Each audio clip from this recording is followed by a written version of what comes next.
Hi friends, welcome back to बायोनिश classes. Friends, हम BVYCT 131 में वायरस रेप्लिकेशन स्टडी कर रहे हैं। तो लास्ट क्लास में हमने Alice Delbrück and Hershey-chase experiment जो थे वो डिस्कस किया था।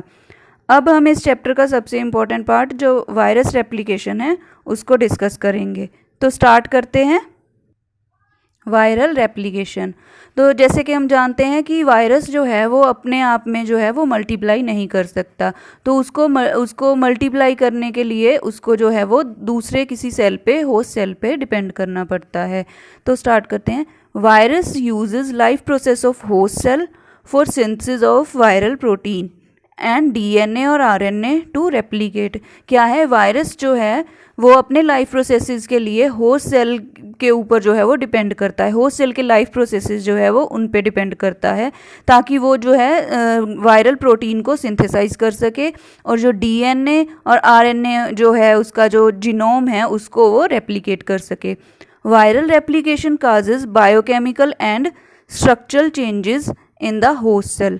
क्या है, वायरल रेप्लिकेशन जो है वो जो वायरस में बायोकेमिकल और होस्ट सेल में बायोकेमिकल और स्ट्रक्चरल चेंजेस जो है वो काज करता है, which may lead to either changes in cell function, जो उसके सेल फंक्शंस को वो चेंज कर देती है, और डिस्ट्रक्शन ऑफ द सेल, और सेल को जो है वो डिस्ट्रॉय कर देती है।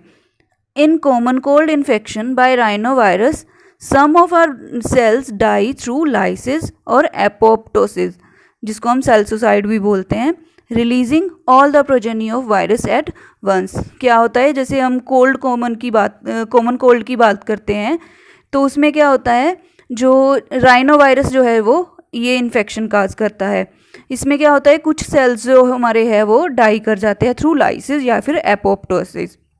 उसमें क्या होता है, जो उसकी वजह से जो वायरस जो है वो मल्टीप्लाई करता है और वो रिलीज हो जाता है। In some cases, for example HIV virus. अब अगर हम HIV वायरस की बात करें तो उसमें क्या होता है, जो वायरस जब सेल को लीव करता है, इन्फेक्टेड सेल को लीव करता है, तो उसकी लाइसिस नहीं होती, मतलब सेल जो है वो टूटता नहीं है। अगर कॉमन कोल्ड की बात करेंगे हम तो उसमें क्या है, जो सेल जो है वो उसकी लाइसिस होती है, वो टूट जाता है। और जबकि HIV की बात करें अगर हम तो उसमें सेल जो है वो टूटता नहीं है, और जिसकी वजह से क्या होता है कि सेल जो है वो इमीडिएटली जो है किल नहीं करता। The damage makes it impossible to function normal and can remain alive for some time. तो इसकी वजह से क्या होता है, जो डैमेज जो होता है सेल में, उसकी वजह से सेल जो है वो नॉर्मल फंक्शन करने में जो है वो असमर्थ हो जाता है, और वो कुछ टाइम के लिए जो है वो अलाइव रह सकता है। अब हम वायरल रेप्लिकेशन के स्टेप्स करेंगे। तो स्टेप्स कौन कौन से हैं? First is attachment and adsorption, कि पहले जो है वो वायरस अटैच करेगा होस्ट सेल की सरफेस पे। Next is penetration and uncoating, कि वो कैसे एंटर करेगा सेल के अंदर। एंड उसके बाद बायोसिंथेसिस, उसमें कैसे जो है वो रेप्लिकेशन का प्रोसेस कैसे चलता है। फिर असेंबली, कि कैसे वो जो नया जो सेल बनता है, जो नया वायरन बनता है, वो उसमें कैसे असेंबल करता है अपने जीनोम को, जेनेटिक मटेरियल को। एंड लास्ट इज जो वायरस जो बनते हैं नए, वो सेल को कैसे तोड़ के वो बाहर रिलीज करते हैं। तो करते हैं आगे। फर्स्ट है हमारे पास अटैचमेंट एंड एड्सॉर्प्शन। क्या है इसमें? Since viruses are obligate parasites they need to enter the host cell. To enter the host cell the virus has to first break the barrier. तो क्या है, जब वायरस को होस्ट सेल में enter करने के लिए पहले सेल बैरियर जो है, main cell, first cell barrier कौन सा है, जिसमें सेल मेम्ब्रेन है। एनिमल सेल्स में सेल मेम्ब्रेन, और प्लांट सेल्स में जो है हमारे पास वो सेल वॉल, उसको तोड़ के फिर वो अंदर एंटर करेगा सेल में। जो वायरसेस जो है वो सेल स्पेसिफिक होते हैं, स्पेसिफिक फॉर अटैक, मतलब वो एक स्पेसिफिक सेल पर ही अटैक करेंगे। जैसे कि हम एग्जांपल लेते हैं यहाँ पे HIV वायरस की। जो HIV है वो सिर्फ इम्यून सेल्स को ही इफ़ेक्ट करता है, बाकी सेल्स को वो नहीं इफ़ेक्ट करता। और अगर हेपेटाइटिस बी वायरस जो है वो लिवर सेल्स पे अटैक करता है। जो प्लांट्स वायरसेस है वो सिर्फ प्लांट सेल्स को ही अटैक करेंगे और एनिमल सेल्स को नहीं अटैक करेंगे। और जो एनिमल वायरसेस हैं वो सिर्फ एनिमल सेल्स पर ही अटैक करेंगे, प्लांट सेल्स पे अटैक नहीं करेंगे। Viruses bind to cellular receptor on the surface of cell. तो कैसे एंटर करता है, कैसे अटैच करता है, पहले तो वायरस सेल की सरफेस पे क्या होता है, जो सेल सरफेस होती है उस पर सेलुलर रिसेप्टर प्रेजेंट होते हैं जिसके साथ वायरस जो है वो बाइंड कर जाता है। Virus particles have capsid. जो वायरस पार्टिकल है उसके पास कैप्सिड होता है, स्पाइक्स होते हैं उसकी सरफेस पे जो कि उसकी अटैचमेंट में हेल्प करते हैं। न्यूरामाइनिडेज जो एंजाइम है that cleaves the sialic acid groups. क्या होता है, जो होस्ट सेल है उसके ऊपर सिएलिक एसिड ग्रुप्स होते हैं जिनको जो न्यूरामाइनिडेज एंजाइम है वो क्लीव कर देता है, मतलब उनको तोड़ देता है, जो हेल्प करता है उसकी अटैचमेंट में। ये डायग्राम देखिए आप, इसमें क्या है, ये जो सिएलिक एसिड ग्रुप्स है और ये है वायरस जो अटैच होगा सेल मेम्ब्रेन के साथ। क्या होगा, जो सिएलिक एसिड है, एसिड ग्रुप्स हैं वो क्या होते हैं, न्यूरामाइनिडेज के द्वारा तोड़ दिए जाएंगे, जिसके साथ क्या होगा, जो वायरस है वो वायरस के ऊपर हीमोग्लूटिनिन जो ग्रुप होता है वो इसकी हेल्प करेगा इसको सेल मेम्ब्रेन के साथ बाइंड करने में। ये थी अटैचमेंट। उसके बाद नेक्स्ट स्टेप हमारा है पेनिट्रेशन एंड अनकोटिंग। पेनिट्रेशन मतलब कि कैसे वो जो वायरस है वो सेल में कैसे पेनिट्रेट करता है। Once the virus attaches to the cell membrane, एक बार जब वायरस जो है वो सेल मेम्ब्रेन के साथ अटैच हो गया, it penetrates the host cell either by endocytosis और बाय फ्यूजन। मतलब दो मेथड्स है जिनके साथ जो पेनिट्रेशन है वायरस की वो होती है। First is endocytosis and second is fusion. तो एंडोसाइटोसिस क्या है, एंडो मीन्स इंटरनल या विद इन, ठीक है, जो सेल के अंदर होती है, और cytosis means referring to cell कि सेल साइटोसिस मीन्स सेल के साथ रिलेटेड, साइटोसिस एंडोसाइटोसिस सेल के अंदर। This is most common mechanism. In this process the plasma membrane of host cell surrounds the whole naked virion particle forming a vesicle which enters the cytoplasm। क्या होता है इस process में, जो plasma membrane है host cell की, वो जो वायरस होता है, या तो वायरस जो नेक्ड वायरस है, नेक्ड वायरस के अराउंड जो है वो एक वेसिकल बना लेती है जो प्लाज्मा मेम्ब्रेन है होस्ट सेल की, और उसके साथ क्या होता है फिर साइटोप्लाज्म में वो एंटर कर जाता है virus. In case of enveloped viruses, the envelope fuses with the vesicle membrane। enveloped में क्या होगा, जो उसका envelope है वायरस का वो जो मेम्ब्रेन के साथ फ्यूज कर जाएगा। The viruses then dissolve and rupture the vesicle। तो उसके बाद क्या होगा, नेक्स्ट स्टेप कि वायरस जो है वो क्या करेगा, वो वेसिकल को रप्चर कर देगा और वो साइटोप्लाज्म में एंटर कर जाएगा, और उसका न्यूक्लियोकैप्सिड जो है वो साइटोप्लाज्म में एंटर कर जाएगा।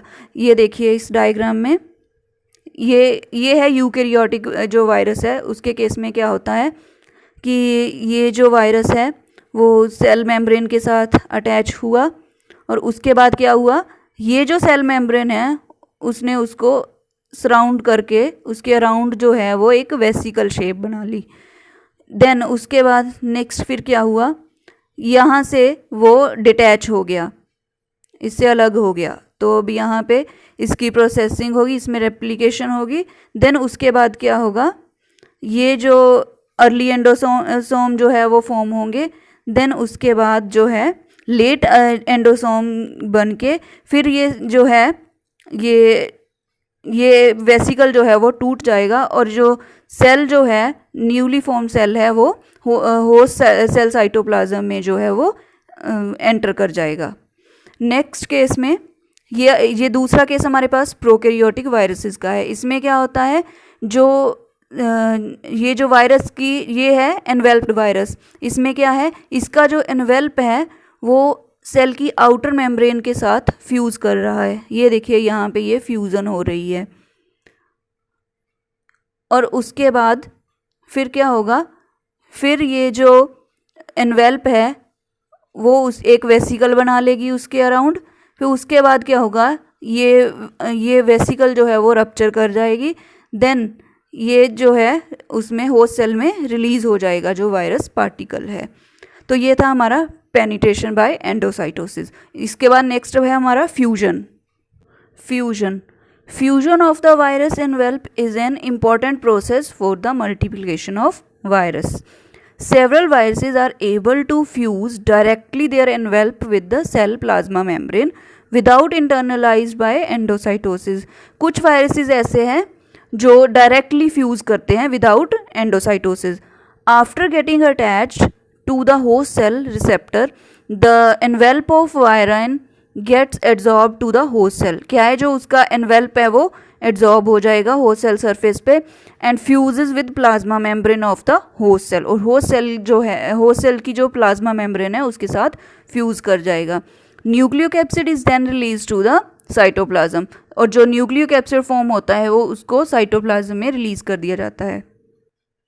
अब फ्यूजन देखते हैं कैसे होता है. ये है वायरस और ये है रिसेप्टर सरफेस और ये जो है वो रिसेप्टर्स है. क्या होता है, जो वायरस है वायरस की जो आउटर मेम्ब्रेन है वो होस्ट सेल की जो रिसेप्टर के साथ बाइंड कर जाती है. तो उसके बाद क्या होता है, वो उसमें जो वायरस की जो मेम्ब्रेन है वो उसको एड्जॉर्ब कर लेती है. उसके बाद ये जो एड्जॉर्प्शन के बाद क्या होता है, फिर ये न्यूक्लियोकैप्सिड जो है वो उसमें रिलीज कर दिया जाता है साइटोप्लाज्म में.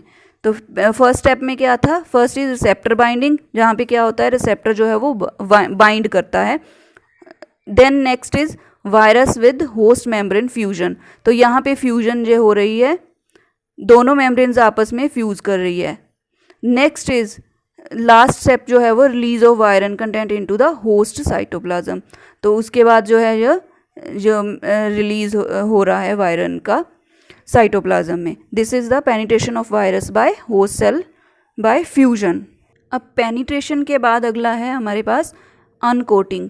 Once the nucleocapsid enters the cell cytoplasm of host cell, viral genome must be separated from its protein coat for replication. जैसे ही न्यूक्लियोकैप्सिड जो है वो सेल साइटोप्लाज्म में एंटर करता है तो उसका जो वायरल जिनोम है उसको उससे सेपरेट करने के लिए उसको जो है वो प्रोटीन कोट से सेपरेट किया जाता है ताकि वो रेप्लिकेशन के लिए तैयार हो सके. This process of release of viral genome is called as uncoating. इस प्रोसेस को हम अनकोटिंग बोलते हैं. In majority of viruses proteolytic enzymes digest the capsid and carry out uncoating. जो मेजॉरिटी ऑफ वायरसेस है उसमें क्या होता है, जो प्रोटियोलिटिक एंजाइम है वो कैप्सिड जो है आउटर जो उसकी कोटिंग होती है उसको डाइजेस्ट कर लेता है, जिसकी वजह से अनकोटिंग हो जाती है उसकी. These enzymes are coded by viral genome और फ्रॉम होस्ट सेल. क्या है, ये जो एंजाइम्स है वो वायरल जिनोम के द्वारा कोड किए जाते हैं.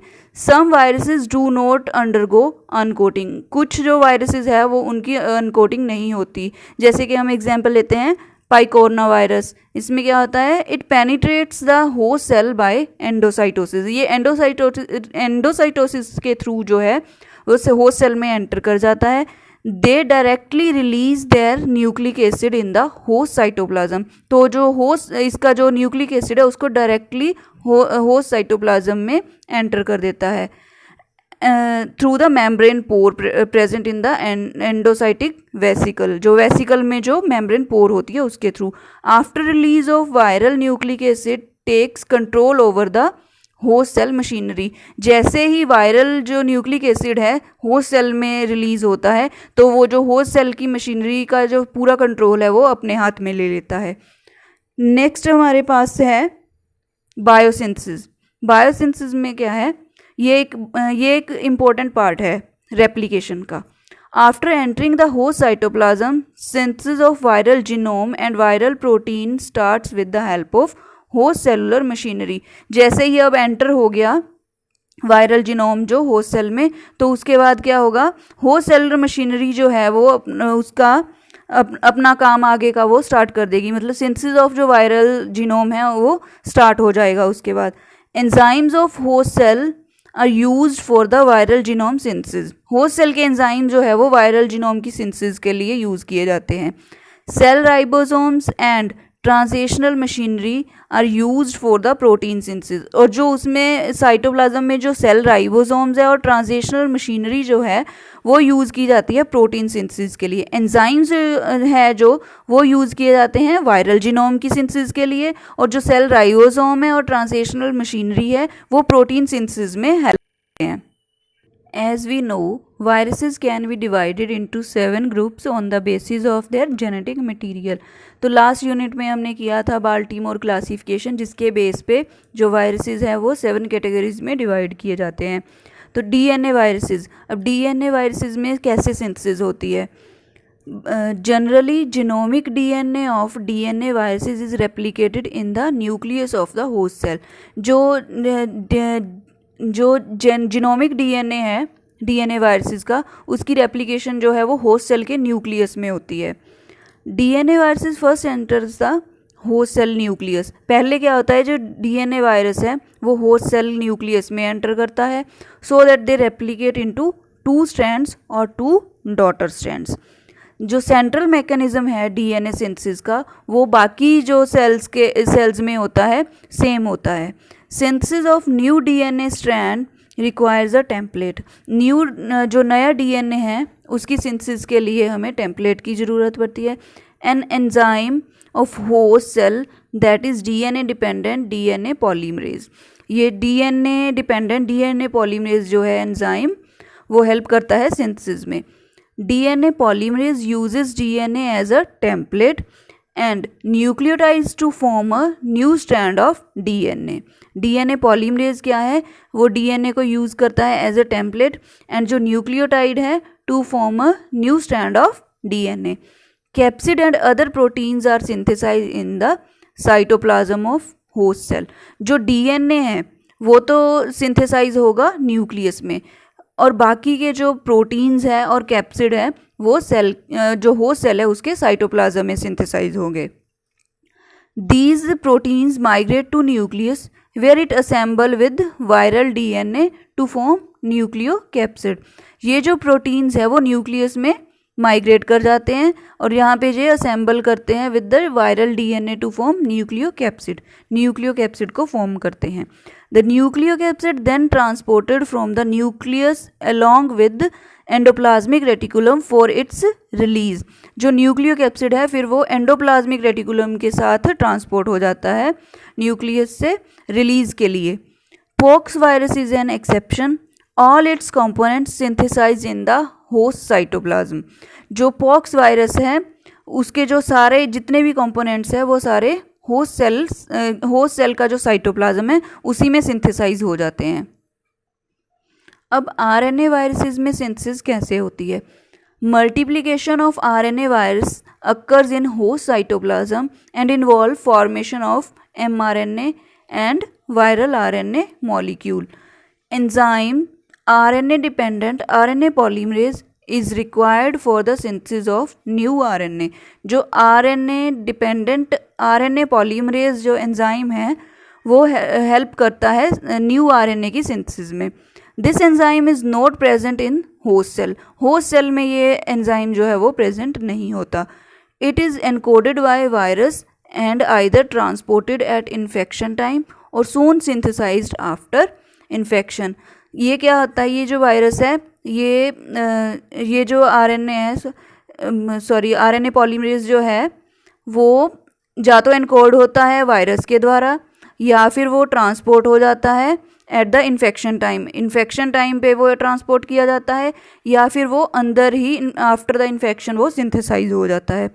The polymerase in volume in RNA replicase क्या है, जो पॉलीमरेज जो है रेप्लिकेशन में इन्वॉल्व होता है उसको हम रेप्लिकेज बोलते हैं।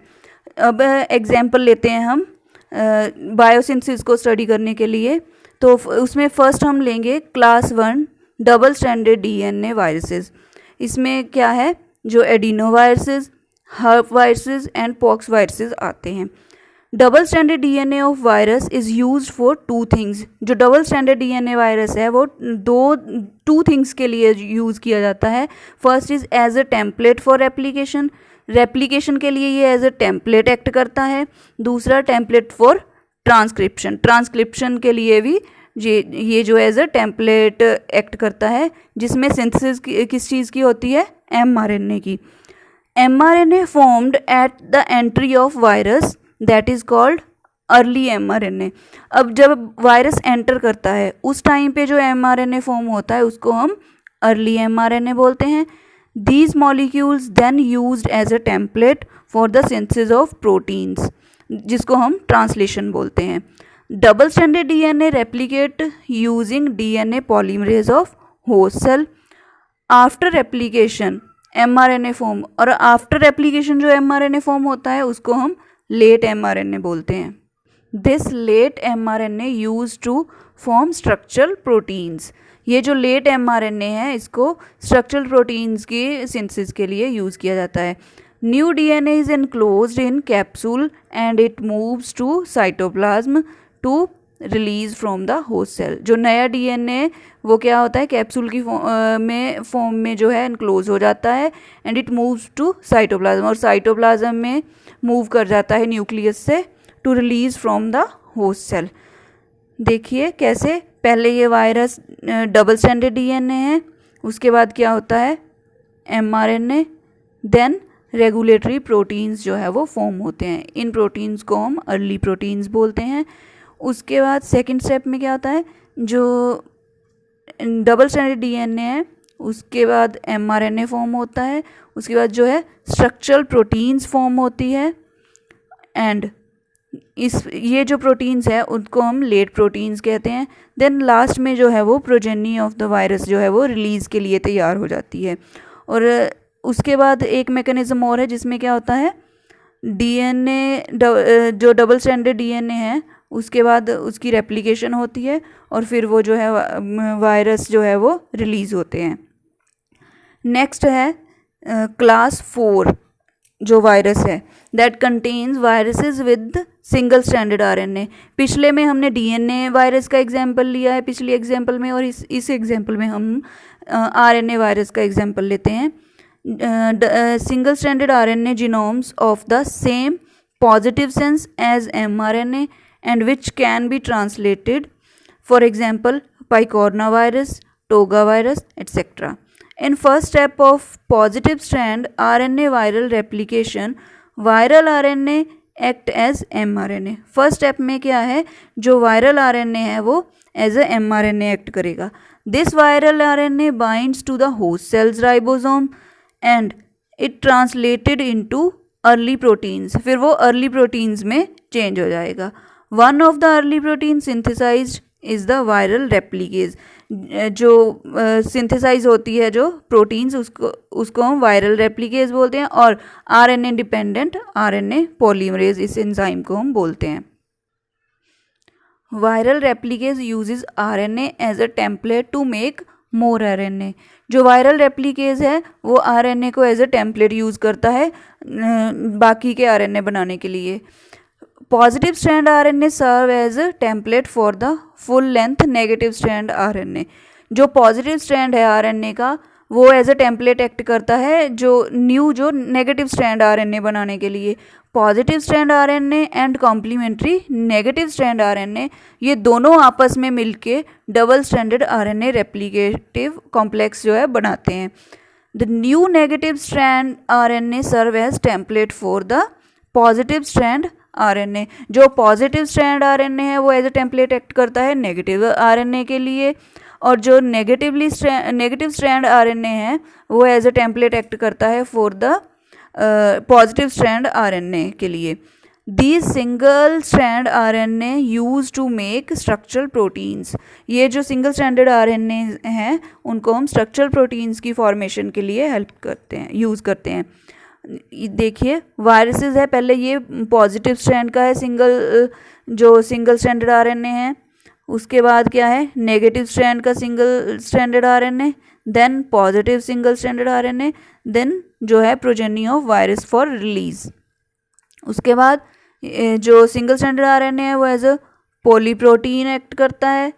देन रेगुलेटरी स्ट्रक्चरल प्रोटीन्स, तो स्ट्रक्चरल प्रोटीन्स जो है वो बनाता है, जिसके साथ क्या होता है, जो उसके बाद फिर से सिंगल स्ट्रैंडेड आरएनए और डबल स्ट्रैंडेड आरएनए जो है वो बनते हैं, जिसके बाद क्या होता है, जो प्रोजेनी वायरस जो है वो रिलीज के लिए रेडी हो जाता है। The replication strategy of different viruses is different. It is based on the genetic material present in it. Replication की जो strategy है वो इसके genetic material पे जो डिपेंड करती है कि कैसा इसका genetic material present है। इस डायग्राम में देखिए replication strategy of viruses on the basis of their genetic material. Baltimore classification के अकॉर्डिंग हमने देखा कि उसने 7 क्लासेस में जो है वायरसेस को डिवाइड किया। तो उसमें क्या है, फर्स्ट क्लास वायरस है उसमें क्या है, जो डबल स्ट्रैंडेड डीएनए है, उसके बाद क्या बनता है, सिंगल स्ट्रैंडेड या एमआरएनए, देन प्रोटीन की सिंथेसिस होती है। क्लास 2 में क्या है, ये सिंगल स्ट्रैंडेड डीएनए है, जिसके बाद डबल स्ट्रैंडेड डीएनए बनता है, देन उसके बाद जो है एमआरएनए जो है वो फॉर्म होता है, जो प्रोटीन सिंथेसिस में हेल्प करता है। थर्ड क्लास में ये हमारे पास डबल स्ट्रैंडेड आरएनए है, जिसमें आरएनए का पॉजिटिव और नेगेटिव दोनों स्ट्रैंड्स है। उसके बाद mRNA, then proteins. Then next जो है फोर्थ क्लास, उसमें क्या है, सिंगल स्ट्रैंडेड आरएनए है, जो आरएनए का पॉजिटिव स्ट्रैंड है, और उसके बाद जो है वो आरएनए का नेगेटिव स्ट्रैंड, देन एमआरएनए, और उसके बाद जो है वो प्रोटीन्स हमारे पास आते हैं। और क्लास 5 जो है उसमें है नेगेटिव स्ट्रैंडेड आरएनए है, जिसके बाद एमआरएनए, देन प्रोटीन्स जो है वो फॉर्म होते हैं। और नेक्स्ट क्लास है हमारे पास 6 क्लास, जिसमें क्या है, ये पॉजिटिव स्ट्रैंडेड सिंगल स्ट्रैंडेड जो है आरएनए है। ये रिवर्स ट्रांसक्रिप्टेज की हेल्प से डबल स्ट्रैंडेड, उसके बाद एमआरएनए फॉर्म हुआ, देन प्रोटीन्स जो है वो फॉर्म हुए। नेक्स्ट जो हमारे पास क्लास है क्लास 7, उसमें क्या है, डबल स्ट्रैंडेड डीएनए है, जिसमें पॉजिटिव और नेगेटिव दोनों स्ट्रैंड्स प्रेजेंट है। तो रिवर्स ट्रांसक्रिप्टेज की हेल्प से क्या होता है, double stranded DNA, double stranded RNA, then mRNA, और उसके बाद जो है वो प्रोटीन्स जो है वो फॉर्म होते हैं। सिंथेसिस के बाद, बायोसिंथेसिस के बाद अब नेक्स्ट स्टेप है हमारे पास मैच्योरेशन एंड असेंबली। क्या है कि अब बायोसिंथेसिस में क्या है, हमारे पास जो है वो मटेरियल जो है, जेनेटिक मटेरियल वो तैयार हो गया है, प्रोटीन्स सिंथेसाइज हो गए हैं। अब उनको कैसे जो है वो असेंबल करना है, तो वो हम इस स्टेप में करेंगे। During maturation assembly of components in cytoplasm takes place. Assembly involves collection of components necessary for the formation of mature virus at the particular site. एक particular site पे है जो वायरस जो है वो अपनी जो mature virus है वो फॉर्म होता है। When assembly takes place, newly formed nucleus and proteins in cytoplasm have to move to the nucleus. क्या है, व्हेन असेंबली टेक्स प्लेस, जब असेंबली जो है उसको असेंबल करना है, कैसे, जो न्यूली फॉर्म्ड न्यूक्लियस है और प्रोटीन्स है साइटोप्लाज्म के, वो क्या करते हैं, मूव कर जाते हैं टू द न्यूक्लियस। ये देखिए इस डायग्राम में क्या है, ये कैसे असेंबल होता है, ये वायरस का जो है ये बेस प्लेट है, कैसे टेल जो है वो असेंबल होती है, ये बेस प्लेट, और उसके बाद ये उसके ऊपर एक टेल कोर है जो ऐड की है। देन ये टेल जो टेल कोर है उसके ऊपर जो है वो एक शीथ जो है वो डेवलप होती है, जिसके बाद क्या होता है, जो वायरस जो है वो फॉर्म होता है। और सेकंड जब हेड असेंबली में क्या है, ये है जो जेनेटिक मटेरियल, जो जीनोम हमारे पास सिंथेसाइज हुआ है नया वो, और ये जो है हेड है। तो इसमें क्या होता है, ये दोनों आपस में कंबाइन करते हैं, ये जो डीएनए है, जेनेटिक मटेरियल है, वो उसमें एंटर कर जाता है हेड में, जो प्रोटीन कोर जो है वो उसमें एंटर कर जाता है। देन उसके बाद दोनों हेड और टेल आपस में अटैच हो जाते हैं, और उसके बाद जो है टेल फाइबर्स जो है वो टेल के साथ अटैच हो जाते हैं, जिसकी वजह से जिससे के साथ क्या होता है, ये एक मैच्योर जो है हमारे पास वायरस वो फॉर्म हो जाता है, जिसको हम मैच्योर फेज बोलते हैं। Assembly contains three mechanisms. First is the various components combine spontaneously to form particles in process of self-assembly. Second is in some viruses, specific virus encoded proteins which are not a part of virus structure and first removed. Then third is virus particle may also be assembled from precursor proteins an active protein, जिसको हम active protein बोलते हैं। Next fifth and last step, अब biosynthesis होगी, उसके बाद assemble हो गया और उसके बाद अब जो है वो वायरस जो है वो रिलीज़ के लिए रेडी है। तो last step is release. The virus are released as a result of lysis of dead cells और by budding from host cell. क्या होता है, अब दो मेथड्स है इसमें भी, या तो वो सेल जो है वो उसकी लाइसिस हो जाती है, मतलब वो टूट जाता है, या फिर उसमें बडिंग जो होती है उसके थ्रू जो है वो सेल वो रिलीज़ होते हैं। First is cell lysis. Cell lysis कैसे होते हैं? For lytic viruses the release is a simple process. इसमें क्या है, रिलीज जो है वो सिंपल प्रोसेस है। Infected cell membrane ruptures which results in the cell lysis. जो इन्फेक्टेड सेल की जो मेम्ब्रेन है, होस्ट सेल की जो मेम्ब्रेन है वो रप्चर हो जाती है, वो टूट जाती है, एंड रिलीज ऑफ वायरस, और वायरस जो है वो बाहर आ जाते हैं। Host cell dies because only virus nucleic acid and viral proteins are synthesize. Host cell जो है वो डाइज कर जाता है क्योंकि जो viral nucleic acid and viral proteins है वो सिंथेसाइज होते हैं। As a result cell death and subsequently lysis occurs releasing the viruses, जिसकी वजह से क्या होता है, सेल जो है वो डाई कर जाता है और उसकी जो मेम्ब्रेन है वो टूट जाती है, जिसके साथ जो है वायरस जो है वो रिलीज हो जाते हैं।